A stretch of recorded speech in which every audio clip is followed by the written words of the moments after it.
तो guys how are you, उम्मीद करता हूँ खैरियत से होंगे। आज आपके लिए एक नया वीडियो लेके आया हूँ जिसमें मेल डंकी और फीमेल दोनों जंगल में एंजॉय करते हुए और मस्ती करते हुए।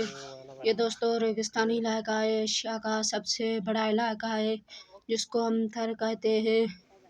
दोस्तों अगर मेरी वीडियो आपको अच्छी लगे तो सब्सक्राइब भी करना और लाइक भी करना और साथ में दिए हुए बटन को बेल आइकन करना ताकि मेरे नए नए वीडियो हर आप तक पहुंच सके।